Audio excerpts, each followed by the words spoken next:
Good morning, everyone. I hope everyone's on now and everyone can see me. I'd like to welcome everyone here to Picco's first webinar. And before we start, just want to go over a few housekeeping things. We've already received a couple of questions. You're free to present any questions during the seminar at any time. And what we'll do is try and answer them at the end. And if we have an opportunity even during the presentation, we'll try and address them. And if we don't have time, we'll get to them after. A couple of other things. We will have a couple of polls during the presentation that we'd like you to participate in. And they're in real time, so we'll get some feedback on those polls. That would be good. And seeing that it's our first webinar, I hope the technology cooperates with us. I'm a little nervous about it. I'd rather be doing this in person, but I guess this is the next best thing.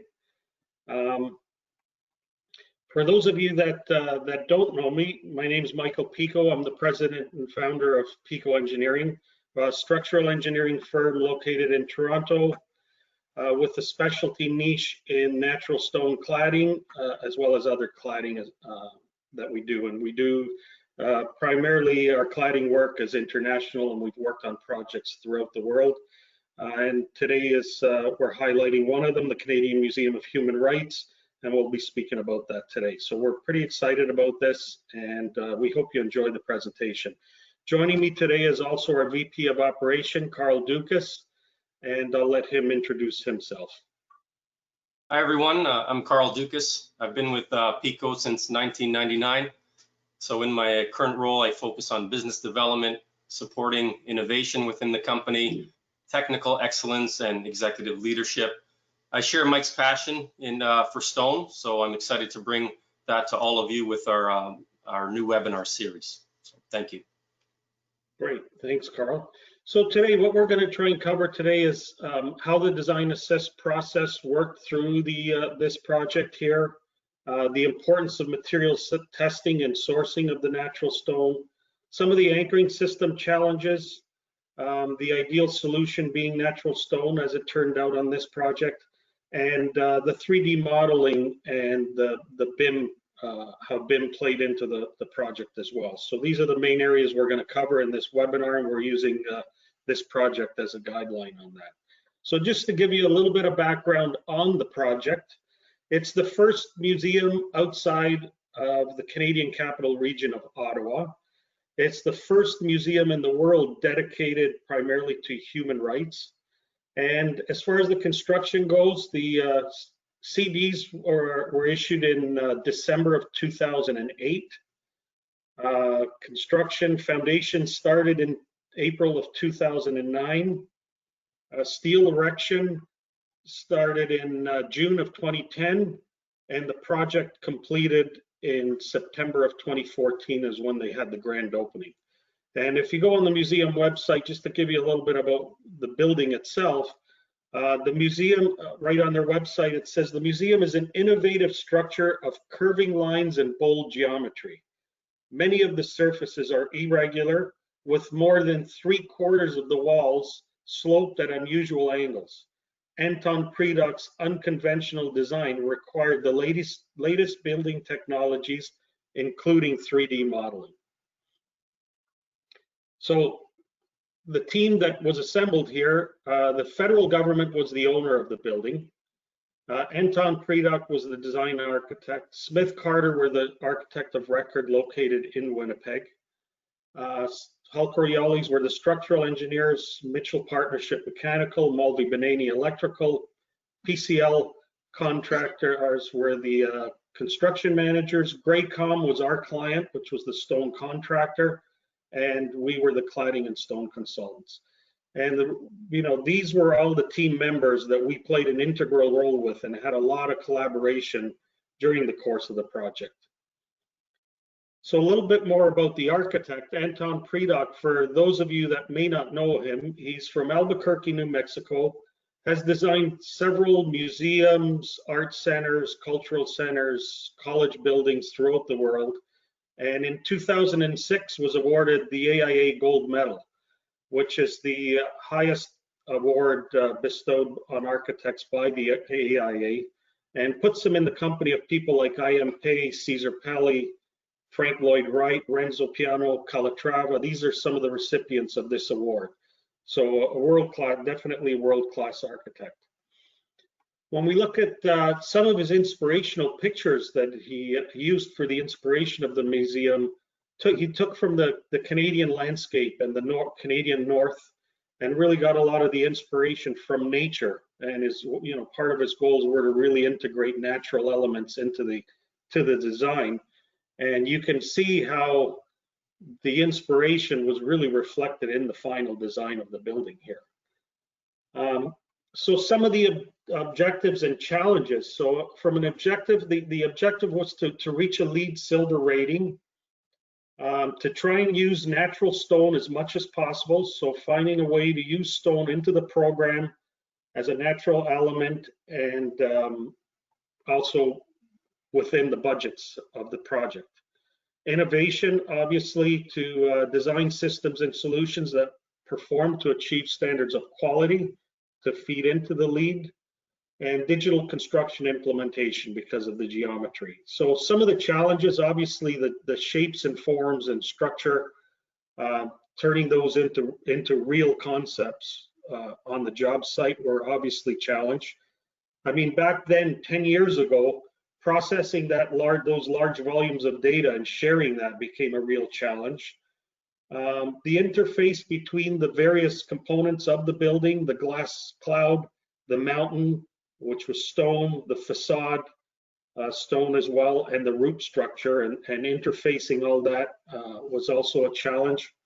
And the collaboration with other trades, with other disciplines and consultants, and how do we share all this information. So see, these were some of the challenges that we faced on the project.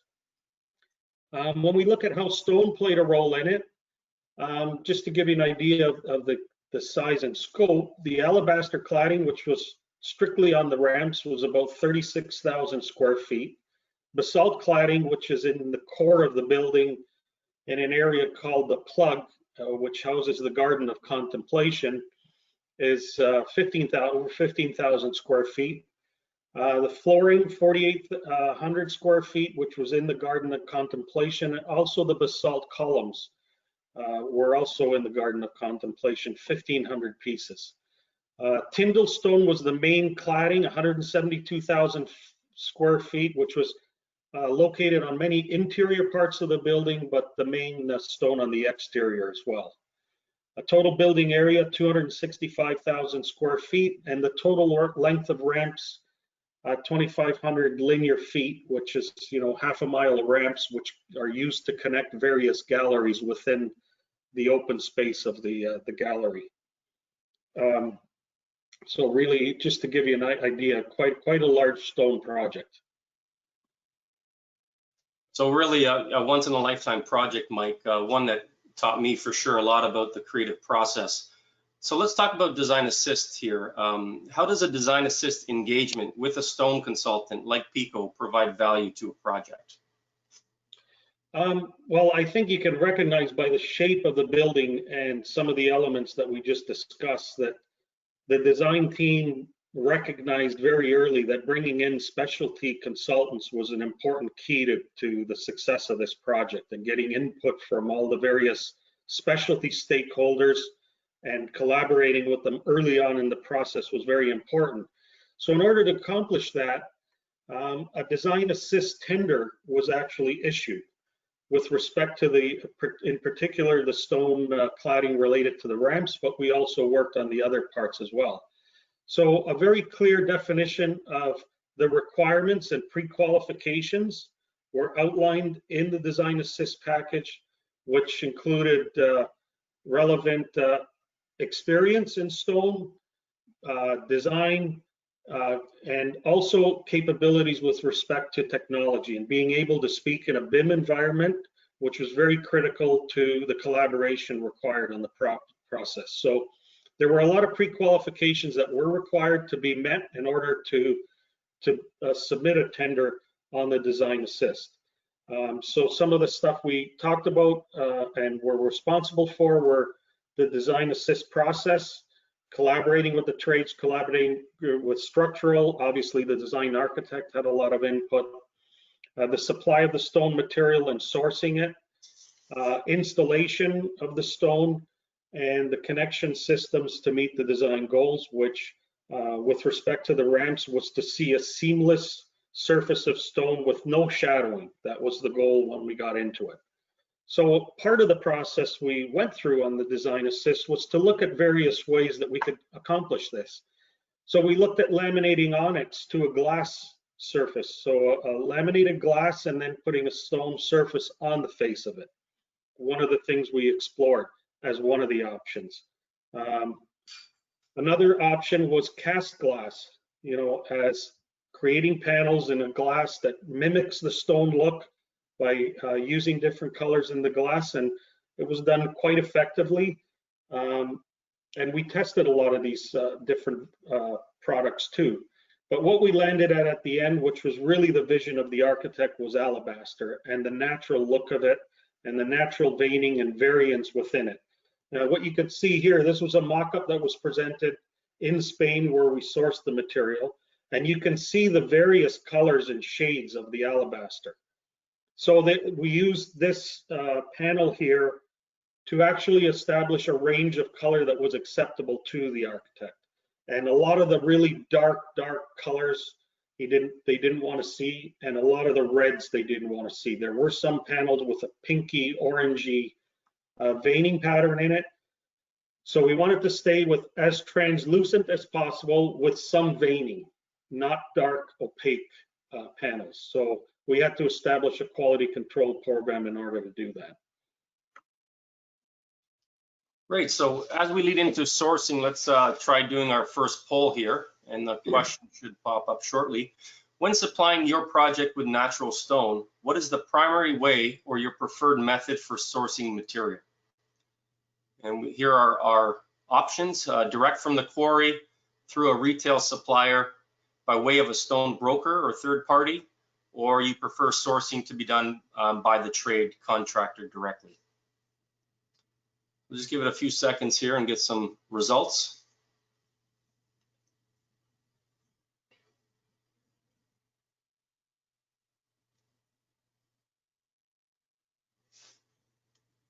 All right, and we'll be closing the poll in a couple seconds here.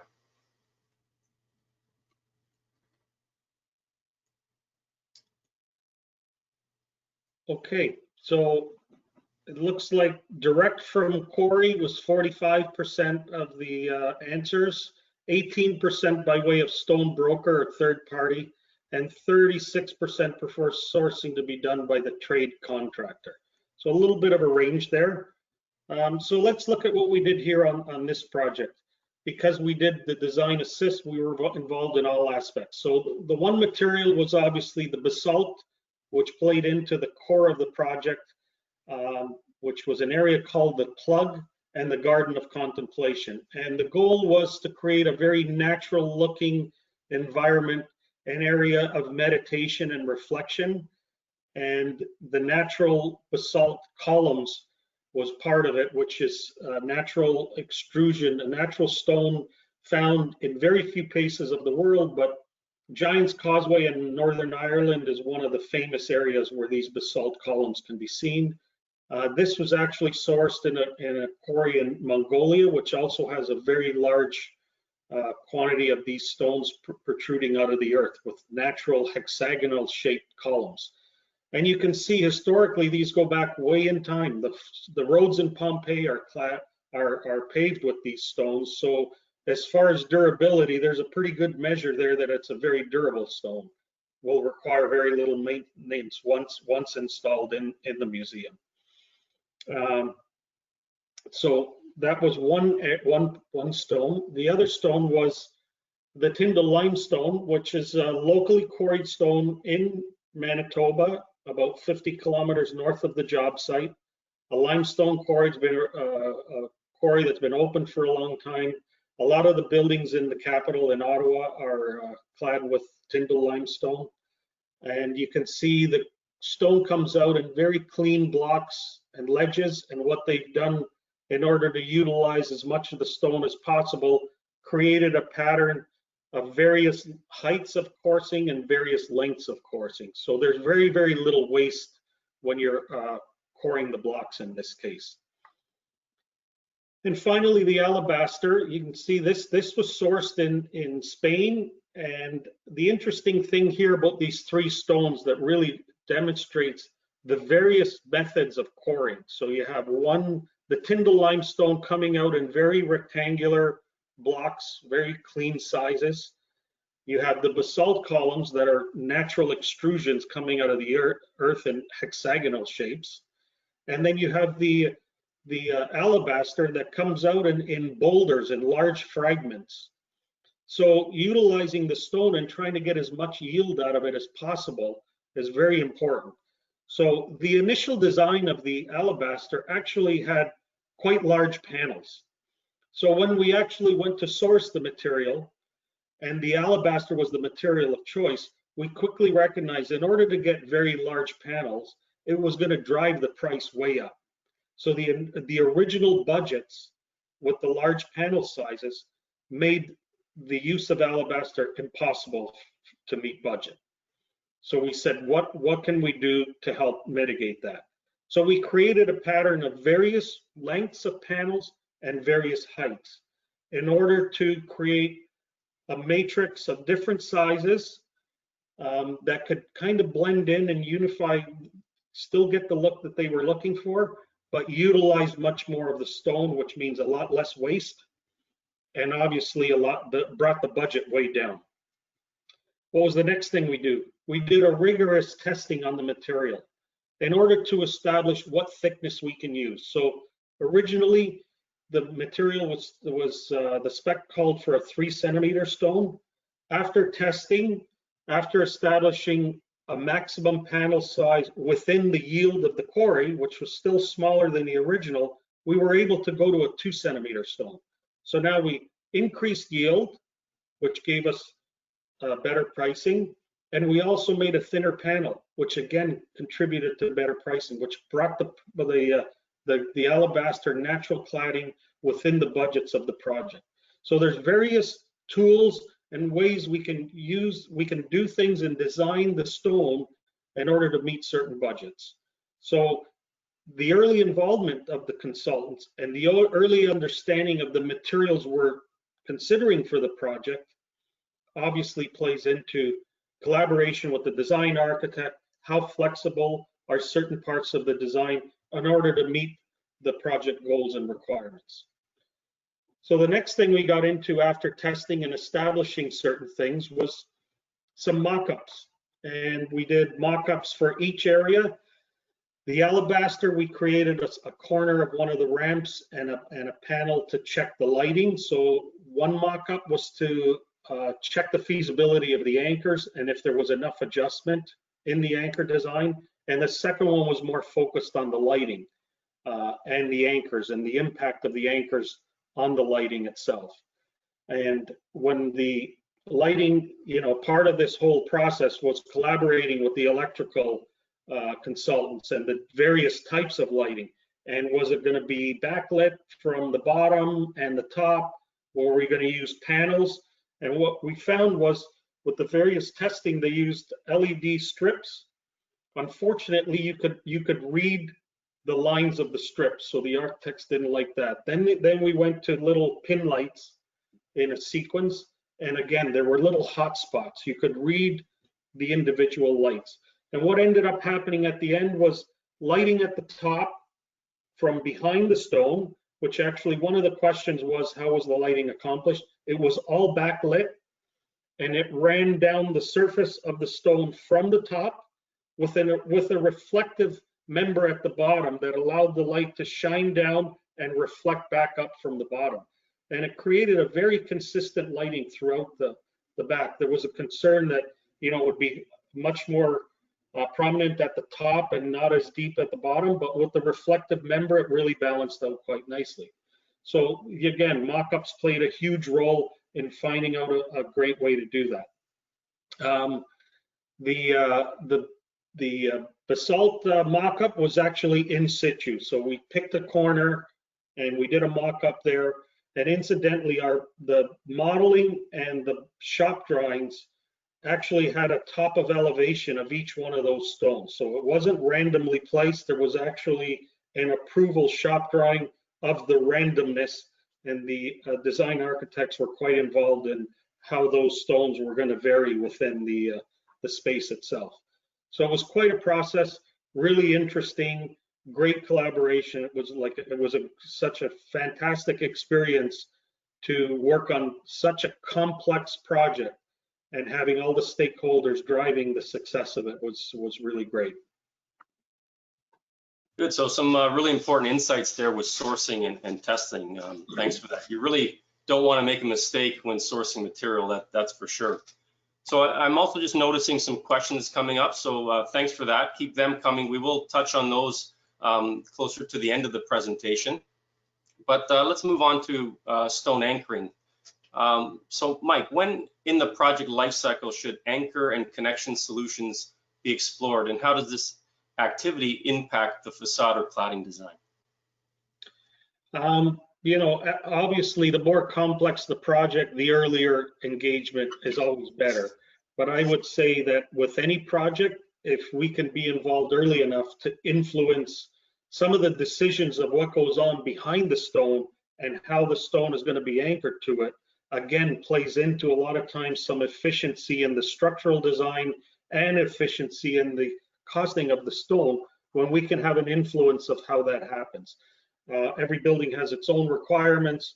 You could have thermal requirements, so obviously penetrating through the insulation becomes an issue, so maybe a certain anchoring system might be more conducive than others. So the earlier the better. And in this case here, with the complexity that was involved, I'll just show you some of the options that we went through. So some of the early concepts were, can we design an acrylic anchor that allows light to go through it? So almost create an anchor that has the same translucency as the stone as one of the options. So we created a little saw cut in the stone, and we're contemplating an anchor that could fit in just like you would a stainless steel anchor or an aluminum anchor, but making it out of acrylic. And what we found when we did our testing and looked at the thickness of the acrylic required in order to make it work, structurally it wasn't going to work. So that was one of the options that we considered. Another option here was then, why don't we encapsulate the whole stone with an acrylic member, and maybe you won't really notice the acrylic on the exterior surface of the stone. When we actually did a mock-up, and you can see the mock-up there on the bottom right, you can see these vertical lines, and the architects just didn't like that. They were looking for as tight a joint as possible, and this just didn't achieve their design goals. So we had to go back and reconsider some of the other things. So what we ended up doing was designing an anchor with some pins in it. And you can see there we had the inventor model, and this is actually the mock-up. And we kept all the main framing back from the stone, and we came out with small rods and pins into the stone in order to have very little metal engagement. And then we had it tested with the lighting, and it was quite successful, and we have some other photos of that later. When we looked at the basalt cladding, again, how are we going to achieve this? These walls were on an incline, all facing down, and we were utilizing these basalt columns. So how can we utilize that? One, to utilize as much of the material as possible, and secondly, how can we come up with an efficient design? So trying to anchor these with a mechanical anchor or clips or whatever, you can see the random nature of the pattern that we had to deal with. The installation would have been just crazy to try and have anchors behind each one of those joints. So what we decided to do was to go with an adhered system. So we actually thin set the material to the wall, but the concern of these inclined walls and potentially a stone, you know, if the bond ever should fail, was how can we have some kind of mechanical engagement as well? So we went back to a historic type of installation that's been used for centuries, which is a wire tie. And many of the old cathedrals and many of the old cladding historically were used with copper wire and plaster of Paris setting, or copper wire and a mortar backup. So we kind of used the bastardized system of a modern adhered system with an old school wire tie to give us the mechanical anchor. Should the bond ever fail, we do have a physical tie to keep that panel in place. So again, we were able to influence how that structure was going to be built behind it. And you can see the makeup of the wall there. There's a cement board, a plywood, and another cement board. And that was all part of the fire rating assembly that was required. The plywood sandwiched in the middle was to give us the capacity we needed from a structural perspective, because the cement boards and the fiber cement panels that we were using did not give us the inadequate pull-out load. So the plywood served that purpose. So again, this is all being able to have that influence early on. We can come up with great solutions that service everyone's needs. And what we landed with, here's a good visual of our inventor models of the actual final design that we implemented on the job. And these were all models and real time, I mean, this was modeled to a very high level, and Karl's going to be speaking a little bit more about that later. And some of the other challenges we had here, obviously we had to design a connection to be able to replace the lighting. What if a lighting panel needs replacement? So every single cap piece on the top of the ramps is a removable panel. And we devised the system here. You can see the second photo from the top. You can see these two little holes drilled in with a socket head cap screw and a hex head Allen key connection to unscrew that bolt that's actually located just behind the handrail. So it's not really visible from the interior of the ramps. And you're able to unscrew that connection and pull the caps off if there's maintenance required for the lighting. And again, this was all a collaborative process with the lighting consultant and how they needed to connect the lights and how you would need to access them for maintenance later. And you can see some of the photos here related to the actual site conditions for those removable caps. And again, being involved early on really played into a lot of these solutions, getting feedback from all the other consultants as well. And Mike, just before we move on, I think there's a good question by Sarah Gray that just came up. Did the stone anchorage have to be designed to accommodate seismic lateral loads? I believe the seismic loads were quite low there, and they didn't really play into it. If it was required, I'm quite confident that the anchors that were designed could take some in-plane loading because they're pin anchors and they're off a J plate. So the vertical loading that was required to carry the load of the panels and interior wind pressures, with the lower seismic load areas, I'm sure we'd be able to accommodate some in-plane loading. And incidentally, one of the things I should also mention regarding the ramps before we move on, we had one of the requirements was to go as tight a joint as possible. So we designed a 2mm joint. And some of these ramps are extremely long. So how are we going to accommodate a 2mm joint on these long ramps with deflection, taking deflection into account? So this was a concern that was raised by the structural engineers on the project regarding that deflection and the dead load deflection of adding all that dead load of stone onto the ramp, and how that was going to play into during the installation of if the ramps actually deflected, what was going to happen to the tight joints and the stone in it. So in order to mitigate that, our solution was very, very simple. Let's palletize all the stone in pallets where the stone needs to go on the ramps, and let's equally distribute it all the way along the length of the ramps. So we're basically preloading the ramp with all the stone and then removing the stone from each pallet and installing it in the area that it's required. So really, we're not changing any load due to the dead load of the stone. So we're loading it all on the ramp and installing it onto the ramp in the location it's in. So we basically eliminated all the dead load deflection on it and only had to worry about live load. And when you've got obviously a lot of mass on there, the live load impact becomes more minimal. So we had a lot of dead load on there, the impacts of the live load and the contribution to the deflection of the dynamic live load on the ramps was minimal enough that we could accommodate that 2mm joint successfully. So again, being involved early and coming up with these solutions allowed us to accomplish a lot of these goals. Great, thank you. Let's do another poll question here as we move into why stone. How do you view natural stone when considering sustainability of materials? Very sustainable, moderately sustainable, or minimally sustainable? And we'll get some answers here.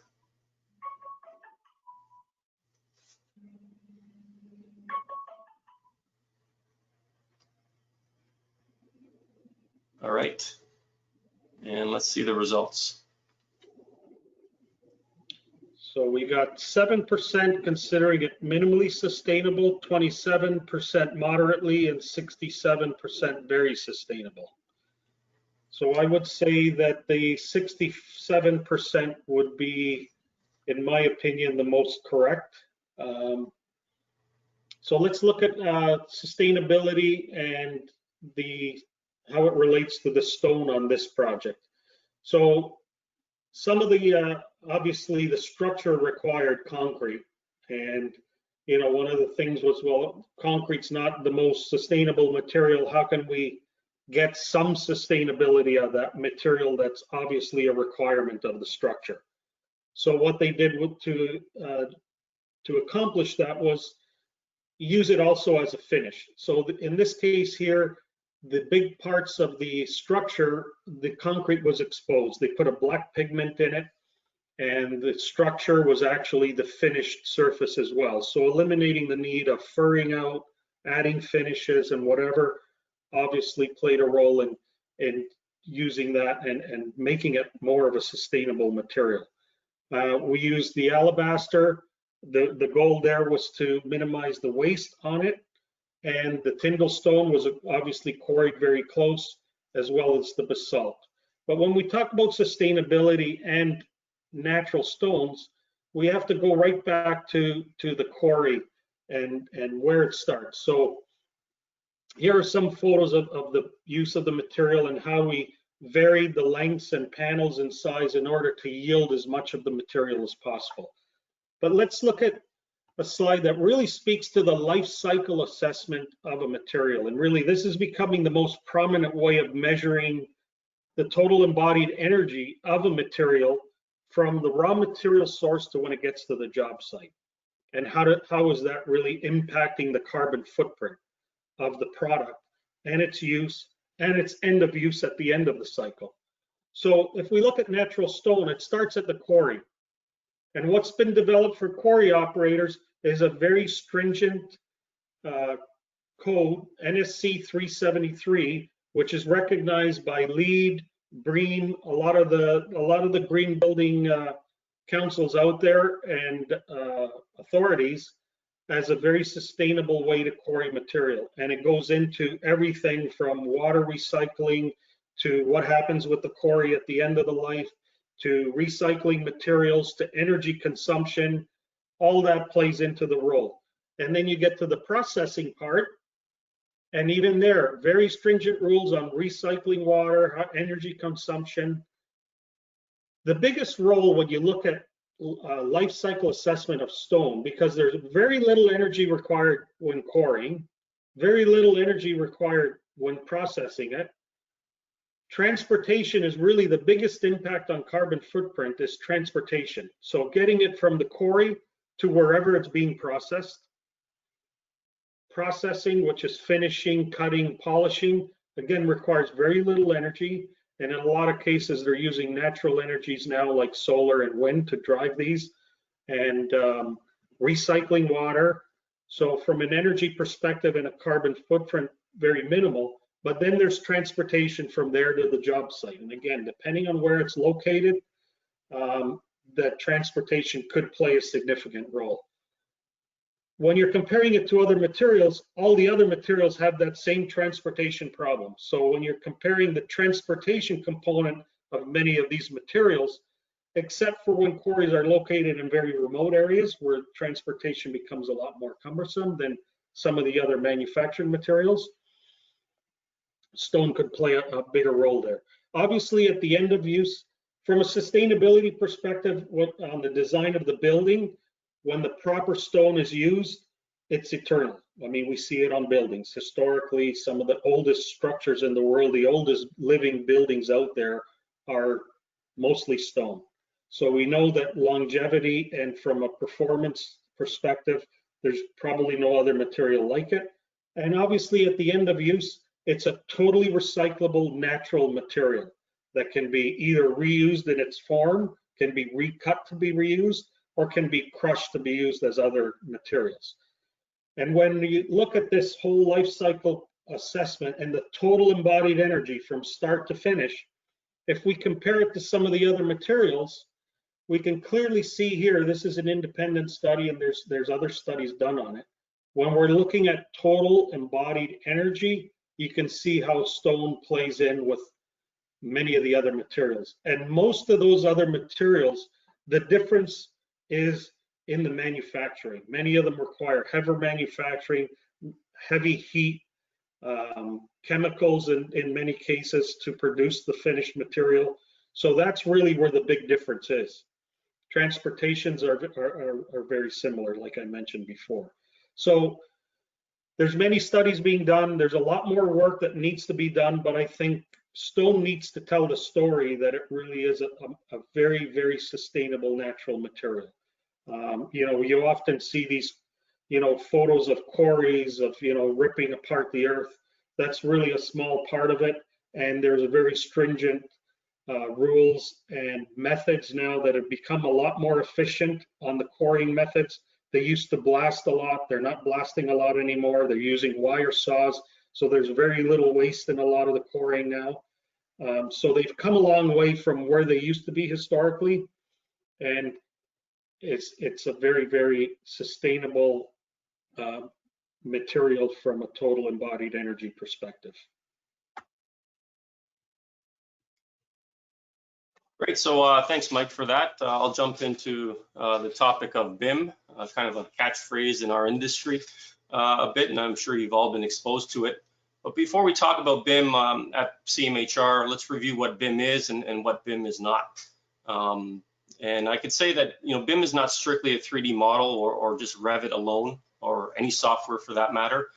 And this image here nicely defines, just give us a second here. Next slide, Mike. Yeah, sorry, sorry about that. So this image here nicely defines really graphically what the BIM process is all about. It's a managed process. It's an integrated and planned methodology, and at its core is really coordinated data that really spans virtually all disciplines across a project life cycle. We often hear Revit being referred to as BIM, so I've shown an R here to indicate where we see Revit living in this definition, and it's predominantly focused at documentation, and it's a tool to really document design and construction related information, and it appears obviously in some other aspects of the process, conceptual design, detail design, etc. But you can see the other areas through the operation of the building, and really BIM is a holistic kind of approach to how to manage a project. We implement BIM on a project to leverage a digital prototype for better efficiency in construction process. So improving reliability of documentation, faster, smarter, and more economical delivery of a project, and to more easily manage a building through its total life cycle through operations. So at CMHR, so next slide, BIM was ingrained into the project from the very beginning. Smith Carter managed the process with a team of BIM managers and acted as the BIM hub for model integration. Revit was a tool of choice for the prime consultants, including the mechanical and electrical trades, but other software was also used. Digital construction methods were used on site, so tablets, total stations, GIS technology was really driving the construction on site. And Navisworks was a primary viewer and used for class detection on the project, with other individual tools used by some to ensure a 5D perspective, as cost and schedule were really tightly controlled as well. So we at Picco used Inventor and AutoCAD primarily. We supplied our models to the BIM team for integration into the master model. The BIM initiative on CMHR was helpful in many ways. Working with models made geometry and complex forms easy for us to understand. Active coordination was efficient, whether cutting sections to discuss with the team or following various systems and how they integrate throughout the building. All team members that we connected with had a thorough understanding of BIM, which made the project communications easy. And that's not always what we see today, including our current projects. There are different stakeholders on the project that have different levels of BIM understanding or capability, and that sometimes makes it tough, but it was a lot easier back at the CMHR project. So here we see the prime consultant design and documentation workflow and the software used. Revit, again, being the common thread, and Navisworks being the master model viewer. CATIA was used on the structural by the construction consultant, no doubt to resolve some complex geometry. And CATIA, we know even today to be a really powerful tool when working with complicated geometry. So, next slide is really how Picco integrated into the process. We essentially received models from the design teams and prime consultants and imported them into Inventor for our purposes. So this was back in 2010, and we did not have the benefit of BIM 360 or other cloud-based tools for collaboration. So we managed well, but obviously had special care with managing files and model versions. We use Autodesk Vault as a manager for our Inventor files and models. The next graphic represents the basic model we received for the ramps. It was stripped down and filtered for our use, but also to make the files more manageable. Most importantly, the model represented contract geometry of the ramps. And it's very important on any project to understand scope and responsibility related to who owns the final geometry. In this case, we were provided with the contract surface model, and we built everything inside and around that. So specifically, the landing datum elevations, the ramp angles and slopes, cladding offsets from grid, and integrated relationships with other systems were contract. So this slide here, working with the surface contract data, we developed our own 3D model in Inventor for each gallery run. We incorporated the steel truss structure behind the ramp cladding and solved some complex interfaces at corners and ramp switchbacks. From the model, we translated to 2D documentation for approvals and IFC submissions. We often layered that documentation as not to cram too much information into one drawing, and this made for a focus and easy to review set. And this is an example of that.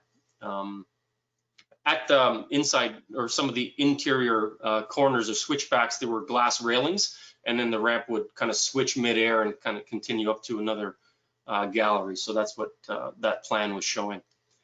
So working with the surface contract data, we developed our own, we developed details actually to a highly detailed level. And in today's world, you could say that we built our details to a level or LOD of 450. We modeled every screw, every bolt and plate and pin to its true size. And that's shown through this image here. It made our model a bit heavy, so we broke the model down into parts to manage it effectively. BIM was mandated through the spec, but I don't remember seeing a BIM implementation plan the way we're used to seeing them today. But again, the BIM process helped with coordination, communication, and allowed us to automate some processes, including bills of material. So overall, it was very effective. Here is one of the ramp switchbacks in situ and the model prototype that drove the corner detail and construction. You can see the custom plate geometry here and in relation to the ramp face. The model versus as-built condition was very close, and it all worked within the tolerances that we designed for as well. And this here is another image showing the same corner. Nicely shows the handrail standoffs, the various components married to the structure and the alabaster ramp wall cladding. And that's that 20 mil thick stone that Mike was talking to. And each inside corner and outside corner, for that matter, was really a custom geometry. So each corner condition required a very specific and custom solution from an anchoring perspective. So we elevated each exposed surface of the ramp, a section to clearly show each stone and reference to each of the pieces. 3D modeling helped us develop the fabrication tickets efficiently and reliably. And because we had a holistic approach, and that's with all team members on the project for QC, we knew that the model was accurate and free from clashes. So some automation and data extraction from Inventor, like for quantities, further optimize our process. And we leverage those capabilities to really drive the extensive tickets that we had to deliver to the project, also including all the basalt columns, which were of different height and level and datum. And we used the software to really help drive some of the automated outputs that that help make it efficient for us. So here we see some connection details and connection hardware tickets for fabrication generated from our models. Because of the level of detail built into our models, details were easy to develop and simple to do. Any changes also were reflected across the set easily with minimal rework. Overall, our 3D modeling and integrated BIM environment proved a very successful process for us. So just to wrap up the BIM topic, I think it was very important that the owner, in this case the government, really understood the value that BIM would bring to this project, and they knew how they could leverage it after construction was complete. We can't always say that for some projects that demand BIM or request us to work in Revit. So knowing the evolution and where we are today with technology, it's very satisfying to know that CMHR set a good foundation for really the BIM process that we use today at Picco. So in that case, in that realm, we learned a lot from the CMHR BIM process, and we continue to use a lot of processes and learnings from that project to what we do today. So thank you. Thanks, Karl. So just to kind of sum it all up now and how everything, all the components played into it. The design assist process obviously played an important role in coming up with solutions, collaborating with all the team members, coming up with the most efficient design solutions that could play into the role and feed into the lead initiatives.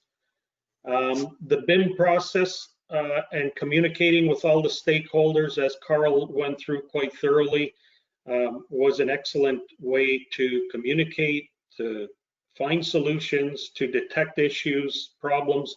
I mean, without BIM and the geometry initiatives and the aspirations of the architects, I don't know how we would have accomplished it without a 3D application there. Trying to develop all that in a 2D would have been, I mean, possible, but I think a lot more challenging than being able to model it and visually see the way intersections came together and how everything fit in a 3D environment. So this was a really important part of it. And the process, we can't ignore the process and establishing a very clear process early on and how everybody's going to communicate with each other.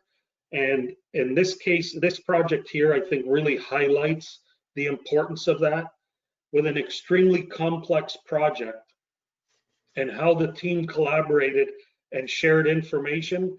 I think even in today, 10 years later, I think is one of the highlight jobs that we've ever been involved with. We were in constant collaboration. Everybody was cooperating with each other. And I think, you know, PCL played a big part in that, in hubbing it from a construction management perspective. But Smith Carter also in Winnipeg as being the BIM hub and receiving and feeding out all this information from a hub was extremely important. So establishing a very clear process early on, especially with respect to qualifications of all the stakeholders involved and communication process and how that's all going to work. We are involved in some great jobs today where communication breakdown is a real challenge, and who's working with the latest model and who's got the latest information and how's that being transferred. You know, even with the better technology that we have to manage that today, we're still involved with jobs that are really challenging from that perspective. So establishing a good process early on is extremely important. And you know, when we're talking about sustainability, obviously the materials and choices with materials and how those materials are utilized, I think, is also a very, very important role. So that kind of concludes our presentation today. Antoine Predock was great to work with. He pushed us way beyond our limits in a lot of cases and was very, very demanding, but was also very fair. He made very hard demands, but he also came back and said, okay, well, that's not feasible. What are the other options available? So he was open to changing joint sizes. He was open to a lot of various adjustments, some not so happy with, but some, you know, he accepted as being the only way to accomplish it within budgets and within structural implications. So really important and real pleasure to work with him. And towards the end of the project, or I think it was actually in the grand opening, one of his quotes says, "I'm often asked what my favorite, my most important building is. I'm going on record right now, this is it."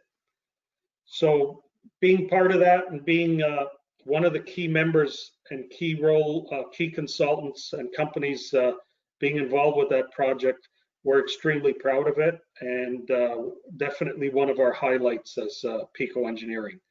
And we'll just conclude with giving you some final shots here of the building. Here you can see the complex geometry where you can see almost no wall is vertical. You've got the curved glass, the curved slope, the curved roots coming out at the bottom, the tower at the top, everything very angular and curved. Here's a view of the ramps not lit, and you can see the opaqueness and the gray nature of the stone. And another thing that was really interesting when we did our lighting testing, the very, very light panels were the least translucent. So the really white natural alabaster panels, when backlit, were the dark gray ones.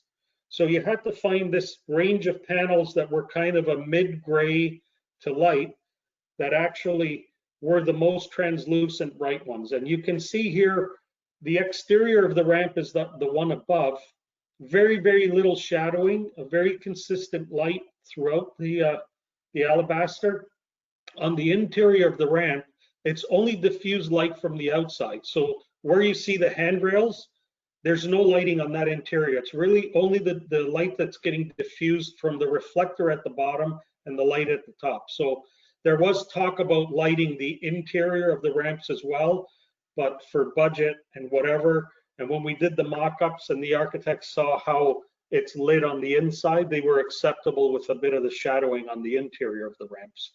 And you can see it's quite a fascinating look. The garden of contemplation, here's a finished surface with some of the water in it. So there's trickling water. They created pools.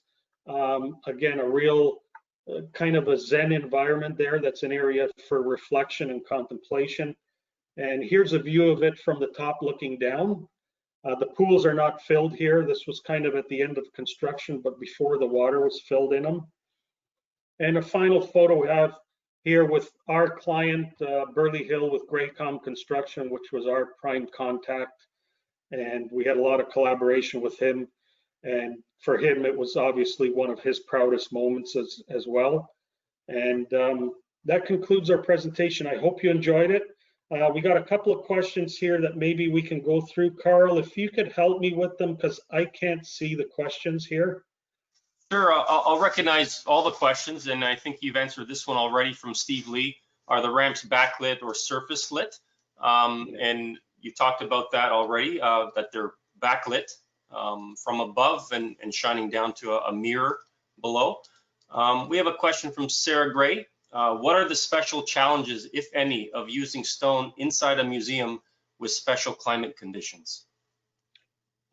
Actually, a museum condition would probably define the best environment that we would want, because it's very consistent. So the stone really, and really all the materials don't really have to experience changes in humidity, changes in temperatures, which, you know, many other buildings experience, and especially when you get into exterior. So being a very consistent humidity and control, I mean, when the stone gets on the job site and gets climatized to the environment, it really is very stable. So from a natural material perspective, and I think, you know, from a wood perspective would probably speak the same, that not having to undergo changes in humidity and temperature really plays well to most natural materials.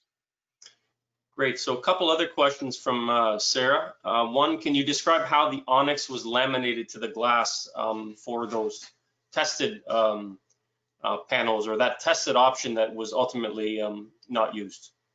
Yeah, it was a clear epoxy, and I don't recall the name of it. It may have been a 10X product, but it was just a clear epoxy, obviously compatible with glass and stone.